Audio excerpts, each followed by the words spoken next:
तो हेलो दोस्तों, आज का ये वीडियो क्लास 11th के बच्चों के लिए बहुत ही खास होने वाला है, क्योंकि आज हम लोग देखने वाले 20 VBI MCQ इकोनॉमिक्स का क्लास 11th का। ठीक है, तो सबसे पहला क्वेश्चन देख लेते हैं क्या कहा गया आगे।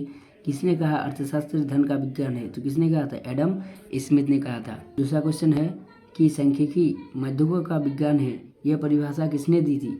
तो ये जो परिभाषा दी थी वो बाटले ने दी थी, उसका पूरा नाम है A.L. बाटले। 3 नंबर देख लेते हैं कि अर्थशास्त्र की दुर्लभता डैश संबंधी परिभाषा के प्रतिपादन कौन है? वो दिया था रॉबिन्स ने। 4 नंबर देख लेते हैं कि सांख्यिकी का पिता किन्हें कहा जाता है? तो गॉडफ्राइड अकेनवाल को कहा जाता है। अगर यही पूछा जाता कि अर्थशास्त्र का पिता किसे कहा जाता तो एडम स्मिथ। 5 नंबर देख लेते हैं कि सांख्यिकी शब्द का प्रयोग किया जाता है। तो सांख्यिकी का जो शब्द है उसे एक वचन में भी किया जाता है और बहुवचन में भी, इसलिए इसका सही आंसर हो जाएगा एक वचन में और बहुवचन में।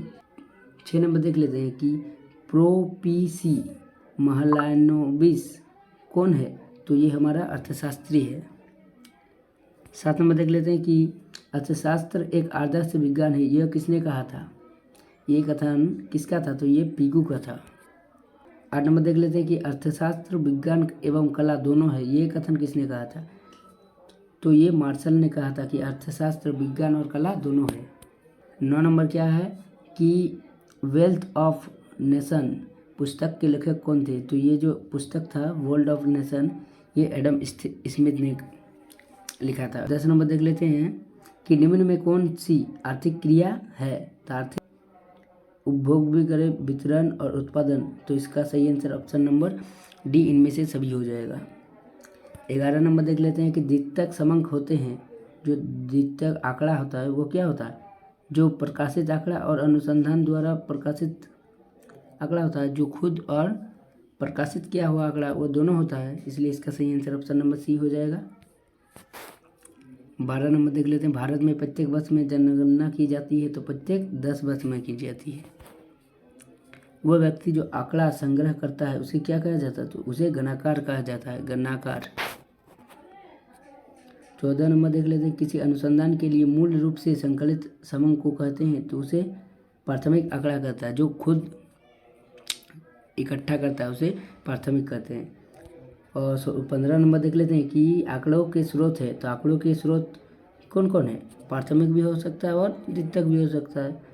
तो 16 नंबर देख लेते हैं अनुसंधान की विधियाँ। अनुसंधान की 2 विधियाँ क्या क्या? एक प्रत्यक्ष और एक अप्रत्यक्ष। 17 नंबर देख लेते हैं, निम्न में कौन सा डैश का चार खंडित है? चार खंडित का मतलब कि क्या होता है? जिसे खंडित किया जा सकता है। वजन को खंडित किया जा सकता है? नहीं। ऊंचाई को नहीं, लेकिन छात्र की संख्या को किया जाता है। मान लीजिए 40 छात्र है, उसको हमको बांटना है आधा आधा में, तो क्या करेंगे? 20 कर देंगे, इसलिए जो पूरी बांट सकता है उसे। 18 नंबर देख लेते हैं कि तथ्यों की उनकी समानता एवं विशेषता के आधार पर क्रमबद्ध करने की क्रिया को कहते हैं, तो उसे वर्गीकरण कहते हैं। तथ्यों को उनकी समानता एवं विशेषता के आधार पर जो क्रमबद्ध है, क्रमबद्ध का मतलब होता है बांटना को कहते हैं, क्या कहता है? वर्गीकरण कहते हैं। तो 19 नंबर देख लेते हैं, जब निचली और ऊपरी सीमा पर विचार करते हैं तो ऐसे वर्ग क्या कहलाता है? तो ऐसे वर्ग समावेशी कहलाता है। ऑप्शन नंबर बी, समावेशी। लास्ट देख लेते हैं कि कॉलमों और पंक्तियों के रूप में आंकड़ों के क्रमबद्ध मतलब सजाया जाता है, उसे क्या कहते हैं? तो उसे कहते हैं सारणीयन। तो उसे सारणीयन कहते हैं। तो वीडियो को अगर अच्छा लगा तो लाइक जरूर कर दीजिए और इसी तरह का वीडियो मिलते रहेगा।